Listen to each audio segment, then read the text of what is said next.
ایک آخری چھوٹی سی بات کر کے اپنی بات کو ختم کرتا ہوں. اس پر تو سب کا اتفاق ہے کہ نیکی کرنی چاہیے اور برائی سے بچنا چاہیے, لیکن پھر نیکی کی ڈیفینیشن میں اختلافات شروع ہو جاتے ہیں. وہ کہتا ہے یہ کام نیکی ہے, وہ کہتے ہیں یہ نیکی نہیں بلکہ یہ کام نیکی ہے, وہ کہہ رہے یہ کرو, وہ کہہ رہے یہ کرو. تو قرآن مجید نے نیک لوگوں کی جو تعریف کی ہے قرآن میں, جہاں بھی نیک لوگوں کی صفات بیان کی ہیں اللہ نے, اس میں 2 صفات کا لازمی تذکرہ کیا ہے. تو 2 کام کر لیں تو ہم اچھے لوگوں میں شمار ہو جائیں گے. نیکی کے جو 2 کام ہیں, ایک اللہ کے حقوق اور ایک مخلوق کے حقوق. اور اللہ کے حقوق میں اللہ نے سب سے زیادہ نماز کو بیان کیا ہے. کس کو بھائی؟ نماز کو. اللہ کے حقوق میں سب سے زیادہ کس کو اللہ نے بیان کیا قرآن میں؟ نماز کو. اور بندوں کے حقوق میں اللہ نے سب سے زیادہ بندوں پہ خرچ کرنے کو بیان کیا ہے. نہیں یاری میرا خیال بات, بندوں پہ خرچ کرنا. کیا خرچ کرنا؟ پیسے. معذرت کے ساتھ, کیونکہ آج کل ہر آدمی پیسے جمع کرنے میں لگا ہوا ہے, خرچ کرتے ہوئے ہر آدمی کی جان نکلتی ہے. لوگ ہوٹلوں میں بھی جاتے ہیں نا تو کہتے ہیں یار امریکن سسٹم کے تحت کھانا ہے یا پاکستانی طریقہ ہوگا. مجھے پہلے یہ اصطلاح معلوم نہیں تھی, 8-10 سال پرانی بات ہے. تو ہمارے دوست احباب تھے, سب میری بھی اچھی گپ شپ تھی, ہم سب ہوٹل گئے, ہم نے کہا چلو باہر جا کے کھانا کھاتے ہیں, چھٹی والا دن تھا. تو ایک لڑکا کہنے لگا یار امریکن سسٹم کے تحت کھانا ہے یا پاکستانی. میں نے کہا یہ کون سا سسٹم ہے بھائی؟ امریکن سسٹم کے کیا مطلب, لیٹ کے کھائیں گے ہم کھانا یا چل کے کھائیں گے کیا؟ امریکن وہ بھی اسی طرح ہی کھاتے ہیں بیٹھ کے, ہم بھی. تو اس نے کہا نہیں, امریکن سسٹم میں ہوتا ہے کہ کھائیں گے تو سب مل کے, مگر پیسہ ہر آدمی جو آرڈر کرے گا وہی اپنے اپنے پیسے دے گا. تو یہ امریکہ کا جیسے کلچر آ رہا ہے نا ہمارے معاشرے میں, وہی والی پینٹیں ہم پہن رہے ہیں, وہی والی شرٹیں ہم پہن رہے ہیں, وہی والے اسٹائل سے. ایک صاحب آئے, وہ بات کرتے ہوئے ہل رہے ہیں, ایسا لگ رہا تھا ڈانس کر رہے ہیں, بالکل نوجوان سا لڑکا تھا. میں نے کہا یہ کس اسٹائل میں بات ہو رہی ہے, یہ جگہ پہ کھڑا کیوں نہیں ہو رہا ہے, ہل کیوں رہا ہے, یہ وائبریشن پہ لگا ہوا ہے کیا, یہ وائبریشن پہ ہوا ہوا ہے کیا, یہ کیا مسئلہ ہے؟ تو انہوں نے کہا کہ یہ ابھی نیا نیا امریکہ گیا تھا تو وہاں اسٹائل سے بڑا متاثر ہوا ہے, تو وہ گورے اسی طرح ہی ہوتے ہیں, وہ ہلتے رہتے ہیں, ہنستے رہتے ہیں. میں نے تو نہیں گوروں کو اس طرح دیکھا, لیکن وہ کہہ رہے تھے کہ اس طرح ہوتے ہیں. تو وہیں سے آیا بھی تھوڑا اس کو سیٹنگ پہ آنے میں ٹائم لگے گا, تھوڑے دن لگیں گے, پھر یہ رک جائے گا اپنی جگہ پہ. صحیح ہے, ابھی بہت ہل رہا ہے. وہ کیوں ہلتے ہیں؟ وہ اس لیے کہ وہ لائف کو انجوائے کرنے کا کوئی موقع ہاتھ سے ضائع نہیں جانے دیتے. تو کہتے کھڑے کھڑے تھوڑا سا ناچو تاکہ لائف کیا ہو, تھوڑی سی رنگین بن جائے. ان کی طبیعت میں سکون نہیں ہے نا, سکون نہیں ہے. یہ بات خوب یاد رکھیں, زیادہ بولنا, ہر وقت بولنا, ہر وقت لطیفے بازیاں, اس سے سکون نہیں ملتا. سکون اللہ نے اصل میں رکھا ہے خاموشی میں. سکون اصل میں کس میں ہے؟ خاموشی. آپ ان کے ہوٹلوں میں دیکھیں گے ہر وقت موسیقی چلتی ہے, ہر وقت. میں دبئی گیا بیان کے لیے, تو وہاں میں نے دیکھا لفٹ کے اندر بھی موسیقی, ہلکی لائٹ موسیقی چلتی رہتی ہے. کسی ہوٹل میں جاؤ وہاں بھی لائٹ موسیقی. تو میں تھک گیا نا, میں نے کہا یہ کیا ہے, ہر وقت شور کیوں ہے, یہ ختم کیوں نہیں ہو رہا, یہ کیسی بے سکونی ہے؟ تو انہوں نے بتایا کہ حضرت یہ سکون کے لیے لگایا ہوا ہے انہوں نے. میں نے کہا عجیب بات ہے, جو چیز بے سکونی ہے اس کو کیا کہہ رہے ہیں؟ سکون کہہ رہے ہیں. تو وجہ کیا ہے کہ زندگی جب فطرت سے ہٹ گئی, اللہ اس کے رسول کے احکام سے آپ نے بغاوت کر لی, تو اب ہر چیز, ہر غیر فطری چیز میں آپ کو سکون ملے گا. آپ جب شہد کھانا اور دودھ پینا چھوڑ دو گے تو آپ کو پان گٹکے میں مزہ آئے گا, یا جب پان گٹکا شروع کر دو گے تو آپ کو شہد اور دودھ میں تھوڑی مزہ آئے گا. پھر آج کے نوجوان کو آپ کہو نا لسی پیو, لسی ہضم ہی نہیں ہوگی اس کی, ٹھیک ہے, لسی ہضم ہی نہیں ہوگی, وہ گٹکے کھاتا ہے, وہ سگریٹ پیتا ہے.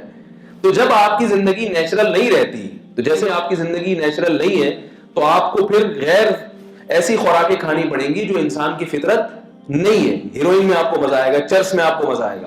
اسی طرح جس چیز میں اللہ نے سکون رکھا تھا, سکون اللہ نے عبادت میں رکھا تھا. یہ سوئی کے ساتھ اللہ کی عبادت کی جائے. الا بذکر اللہ تطمئن القلوب. اللہ نے دلوں کا سکون کس میں رکھا ہے؟ اللہ کے ذکر میں رکھا ہے. جب آپ ذکر سے دور بھاگ گئے, اللہ کو یاد کرنے سے دور بھاگ گئے, تو پھر آپ کو ایسی چیزوں میں سکون محسوس ہوگا جس میں اللہ نے سکون رکھا نہیں ہے. تو جس چیز میں اللہ نے سکون رکھا نہیں ہے اس میں سکون ملے گا کیسے؟ محسوس ہونا الگ چیز ہے, وہ چیز مل جانا الگ چیز ہے. بعض چیزیں آپ کو ایسا لگتا ہے کہ مجھے یہ ملیں گی تو سکون ملے گا, حالانکہ اس میں ہوتا نہیں ہے. تو یہ لگ رہا ہے کہ موسیقی میں سکون ملے گا، مگر نہیں ملتا سکون، وہ وقتی مزہ ہے وقتی طور پر، اس کے بعد دماغ خراب ہونے لگتا ہے انسان کا. خاموشی میں سکون ہے. تو وہ چونکہ اسلام سے دور ہے، مذہب سے دور ہے، ان کو سکون کے لیے ہر وقت انٹرٹینمنٹ چاہیے، ہر وقت کوئی نہ کوئی ایسا کام ہونا چاہیے جو نیا ہو. تبھی آپ ان کے فیشن دیکھیں مختلف. ہم لوگ بال بناتے ہیں ایک اسٹائل سے، میرے بال جب سے نکلے ایک ہی اسٹائل سے مانگ نکال رہا ہوں، ٹھیک ہے. مدرسے میں گئے تھے تو انہوں نے ٹرینڈ کرا دی تھی. وہ ایک بہت اچھا خاصا مجاہدہ تھا، جاتے ہی چند دنوں کے بعد گنجے ہو گئے، ٹھیک ہے نا. تو اس کا کفارہ ادا کر رہا ہوں میں جو بڑے بال رکھتا ہوں. اتنے سال ہم گنجے رہے تو اب بال، لیکن بال جب سے رکھے ہیں تو ایک ہی طریقہ ہے، پیچھے ڈال دیے بس، زلفیں رکھ لی. گوروں کو اس میں سکون نہیں آتا. گورے کہتے ہیں ایک دن یہ والا اسٹائل ہونا چاہیے. اس کے بعد جب وہ بے چین ہوتے ہیں نا اندر سے، تو وہ اپنی پورا لائف اسٹائل کیا کرتے ہیں، چینج. اب وہ پھر بالوں کی آگے سے نکال کے یوں کر کے سائڈ کی مانگ نکالیں گے دوسرے دن. پھر وہ نیٹ پہ سرچ کرتے ہیں کوئی اور فیشن تو نہیں آیا. پھر دیکھیں گے وہ جو ہے نا جنگلی چوہے جیسے کسی کے سر پہ کانٹے رکھ کے آیا ہوا ہے وہ، تو پھر وہ بالوں کا وہ والا اسٹائل. پھر آدھا سر منڈوا لیں گے، آدھے بال رکھ لیں گے تاکہ میں دیکھنے میں نمایاں نظر آؤں، ایک الگ سا میرا اسٹائل ہو. یہ لوگ سمجھتے ہیں کہ وہ لائف کو انجوائے کر رہے ہیں، حالانکہ وہ لائف کو انجوائے بیچارے کر نہیں پا رہے ہیں. اس لیے وہ مصنوعی طریقے سے انجوائے کرنے کی کوشش کر رہے ہیں. لائف کو انجوائے تو اللہ کا شکر ہے ہم لوگ کر رہے ہیں، آرام سے بیٹھے ہوئے اسی میں خوش ہیں، اسی میں اللہ کا شکر ہے اسی میں خوش ہیں. ہمارے ایک ہی اسٹائل کی 20 سال ہو گئے یہی بال ہیں. بہت سے لوگ، میں نے بہت سے علماء دیکھا سفید کپڑے پہنتے ہیں، اور بعض لوگ کیا روزانہ کرتوں کے اسٹائل ان کے بدل رہے ہیں. تو جو کافی عرصے سے ایک ہی قسم کے کپڑے پہن رہا ہے، بلکہ جو روزانہ جس کا لباس کا اسٹائل چینج ہو رہا ہے وہ سکون میں ہے، جو روزانہ یا ایک ہی اسٹائل کے کپڑے عرصے دراز سے پہنتا آ رہا ہے وہ سکون میں ہے. ظاہر ہے کہ یہ سکون کی علامت ہے کہ تبھی وہ اس میں خوش ہے نا، تبھی تو وہ ویسے ہی پہنتا آ رہا ہے. اور وہ جو روزانہ اسٹائل چینج کر رہا ہے اس کا مطلب ہے اس کو کچھ، اس کی طبیعت میں کیا ہے، کچھ گڑبڑ ہے، اس کو کوئی بیماری ہے، اس کو سکون نہیں مل رہا. اچھا مجھے ایک بات بتائیں، ایک آدمی آپ جیسے یہاں بیٹھے ہوئے ہیں، لیکن آپ میں سے کوئی صاحب ہیں تھوڑی دیر یہاں بیٹھ کے بیان سنیں، اس کے بعد اٹھ کے وہاں چلے جائیں، پھر تھوڑی دیر میں اٹھ کے وہاں آ جائیں، پھر تھوڑی دیر میں اٹھ کے یہاں آ جائیں. اور ایک ایسا ہے جو پورا 1 گھنٹے کا بیان ایک ہی جگہ بیٹھے بیٹھے سن رہا ہے. تو بتاؤ ان میں سکون میں کون ہے؟ جو ایک جگہ بیٹھا، جو بار بار کبھی وہاں اٹھ کے جا رہا ہے. اس کو آپ کہیں گے بھائی کیا پریشانی ہے تمہیں، ہمیں بتاؤ یار، کوئی اگر گھریلو مسئلہ ہے، ٹھیک ہے، کوئی مالی پریشانی ہے، کوئی گھریلو مسائل ہیں تمہارے ساتھ، یا تمہیں پیٹ میں درد ہو رہا ہے تو واش روم چلے جاؤ. یہ کیا بات ہے کبھی وہاں بیٹھ، وہ کہہ رہا ہے میں انجوائے کر رہا ہوں، میں دیکھ رہا ہوں مولوی صاحب آپ یہاں سے کیسے لگتے ہیں، ادھر سے بیٹھ کے دیکھ رہا ہوں، اب میں دیکھ رہا ہوں کہ وہاں والا موسم کیسا ہے، وہ صوفے پہ بیٹھ کے کیسا لگتا ہے، ٹھیک ہے نا. پھر وہ کہہ رہا ہے کہ میں نے سوچا کہ میں لیٹ کے بیان سنوں، لیٹ کے دیکھوں کیسا ہو. کہنے کو تو، دیکھنے میں تو لائف کو انجوائے کر رہا ہے، اور جو ایک ہی جگہ 1 گھنٹہ یوں کر کے بیٹھا وہ بیچارہ بیوقوف ہے، پاگل ہے. وہ ایک ہی اسٹائل میں پوری زندگی گزار دی اس نے، ٹھیک ہے نا، یہ پورا بیان اس نے ایک ہی اسٹائل میں گزار دیا. اور جو ہل رہا ہے، کبھی وہاں لیٹ رہا ہے، کبھی وہاں جا رہا ہے، کبھی ٹوپی اتار کے رکھ رہا ہے، کبھی پہن رہا ہے، وہ دیکھنے میں لگے گا کیسا لائف کو انجوائے کر رہا ہے، لیکن وہ انجوائے نہیں کر رہا بھائی، وہ پریشان ہے، اس کو سکون نہیں ہے، وہ اس لیے یہ عجیب عجیب سی حرکتیں کر رہا ہے. تو کافر جو روزانہ اسٹائل بدل رہا ہے نا، عجیب عجیب سی حرکتیں کر رہا ہے، وہ انجوائے نہیں کر رہا، وہ انجوائے کرنے کی کوشش کر رہا ہے، کیونکہ اس کو لائف گزارنے میں مزہ نہیں آ رہا، وہ بے سکونی کے کانٹے چبھ رہے ہیں، وہ بے سکونی کی زندگی گزار رہا ہے.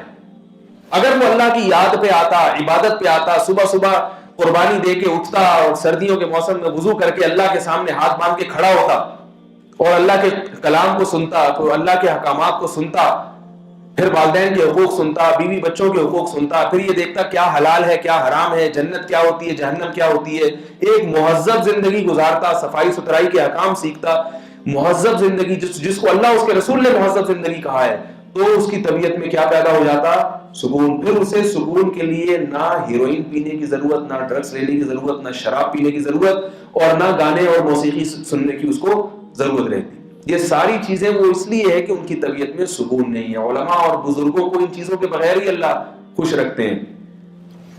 سمجھ میں آ رہی ہے بات کہ نہیں آ رہی؟ تو بات میں کیا کر رہا تھا، کہاں سے کہاں نکل گئی، موضوع چینج ہو گیا، کہاں سے میں نے چھوڑی تھی، میں اس کو جلدی سے، ہاں 2 چیزیں میں بیان کر رہا تھا، جزاک اللہ، کہ اللہ تعالیٰ کیا کہتے ہیں، ایک اللہ کے حقوق ہیں، دوسرے کس کے حقوق ہیں، بندوں کے. اور بندوں کے حقوق میں اللہ نے سب سے, اپنے حقوق میں اللہ نے نماز کو سب سے زیادہ بیان کیا ہے. یہ نہیں کہ اللہ کے دوسرے حقوق ہیں نہیں, اللہ کے اور بھی بہت سارے حقوق ہیں, لیکن سب سے زیادہ اللہ نے بیان کس کو کیا ہے؟ نماز کو. اور بندوں کے بھی بہت حقوق ہیں, لیکن بیان اللہ نے سب سے زیادہ کس چیز کو کیا ہے؟ بندوں پہ خرچ کرنا. تو یہاں سے امریکن سسٹم والی بات آئی تھی کہ امریکن سسٹم چھوڑ دیں, خرچ کرنا سیکھیں, بیوی پہ خرچ کریں, اپنی اولاد پہ خرچ کریں, اپنے والدین پہ, اور خرچ کرنے میں سب سے پہلے رشتہ دار ہیں. تو خرچ کرنے کا کوئی موقع ہاتھ سے جانے نہ دیں. یہ بہت بڑی نیکی ہے. یہی دو قسم کی نیکی ہم نے کرنی ہے. نماز جس کو اللہ کی یاد, اللہ کا ذکر بھی کہا جاتا ہے, اور دوسری چیز کیا ہے؟ اللہ کے بندوں پہ خرچ کرنا. کنجوس آدمی جنت میں نہیں جائے گا, معذرت کے ساتھ, ٹھیک ہے نا, کنجوس آدمی جنت میں نہیں جائے گا. تو خرچ کرنا سیکھیں.